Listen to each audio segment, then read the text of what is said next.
So we get to see Roxy's side of the story of episode one, and it was just showing, how well she is as an adventurer. Not physically, but reputation-wise. You don't see many little blue-haired demon girls walk around even inside demonic content because her race usually stays inside that village and barely ever leaves. I believe Roxy was the first one to leave in a really long time. So it was easy for her to make a name for herself and people to spot her out when they discovered that she's an A-class adventurer. Now she's traveling with Eleni, that name, Elise in Tallhand.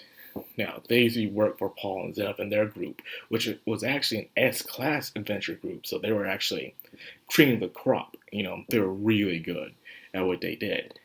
But they split up because, Paul and Xena got together, had a child, and then the group just couldn't function without,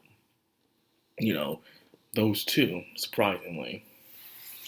And I believe that those were the only two humans in the group. Everyone else was like whether they were a demon, elf, or a dwarf. And of course, a beastkin as well. But either way, they're on their search for Rudy, and each one's doing their own little thing. Roxy's trying to gather information, Talon's talking bars while getting drunk, and Elise she's doing what she does.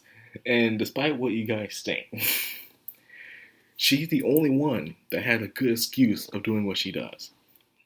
She's the only one. Everybody else, they just a little messed up. Rudius, Paul, and all the others, they just messed up. But Elise, if you discover her origin story, she has a very good and yet sad reason why she does what she does. And when you do find out, hopefully they will show that, you'll sympathize with her more. She seems to be that woman who just goes around sleeping with people just to get what she wants out of them, which is true. But it's to say like you're forced to do something and you have no choice, but you do it. But as years go on, you just do it like second nature to the point that it doesn't bother you anymore, or at least you pretend it doesn't bother you anymore, something like that. But that's all I'm going to say.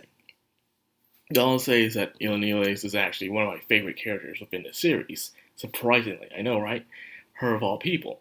But yes, and speaking of that, when Roxy walked in on her with five dudes, man, and she was doing Perry Piper before Perry Piper existed.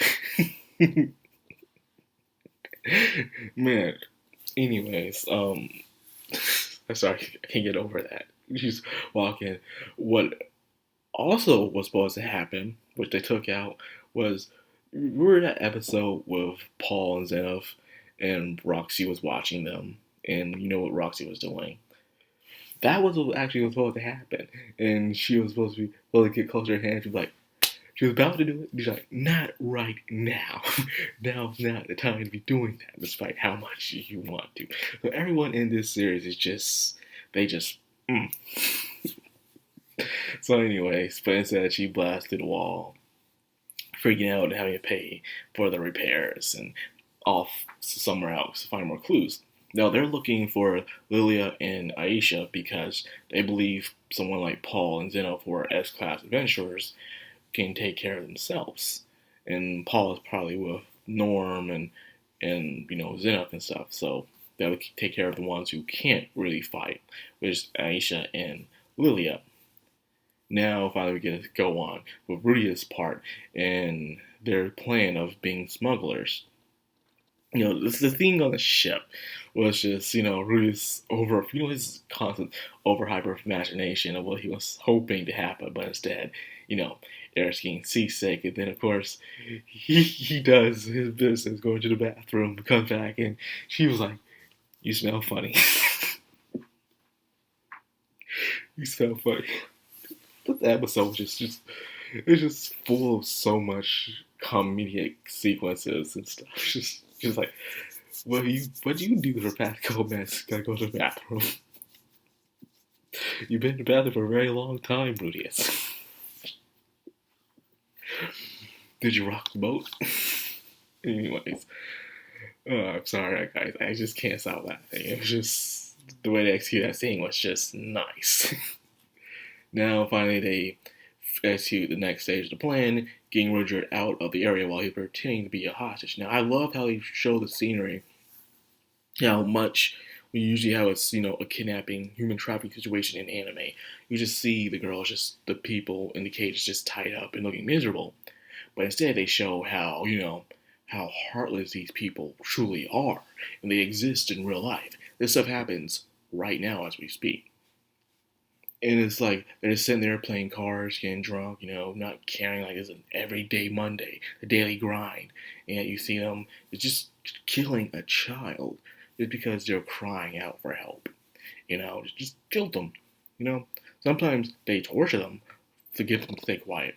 So it was just terrible. And of course, knowing Richard being the true man of justice that he is, would of course rain down the divine justice upon these sinners, which he did exactly that. Of course, Rudy has helped out the Beast girls. And speaking of that, we get to see the Beast language too in this episode, which was really nice. Now, for the last thing I want to talk about is before I talk about that, let's talk about what happened to Rudy in a way. You ever been in a situation where you are doing the right thing, but someone who just comes into the situation thinks you're doing the wrong thing, and they try to, punish you for it? Oh man, I've been there, man.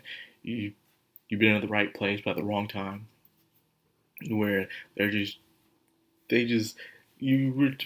happened to me a couple of times when I was young and even when I got older, where I was trying to do something nice or someone told me to do something, I did it, but someone else came in and they tried to punish me among the people, and I got punished as well.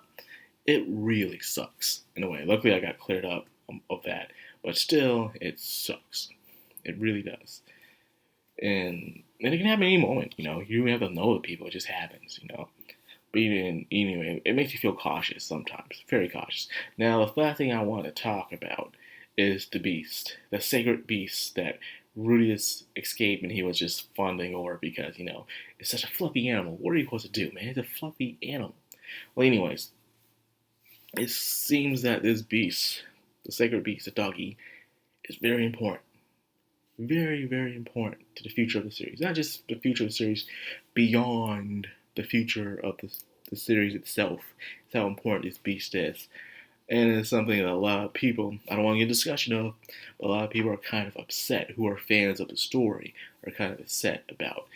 But hopefully we'll get there soon enough where I can explain more of it. Or maybe I need to get my lazy butt up and actually do those character analysis videos that I've always wanted to do.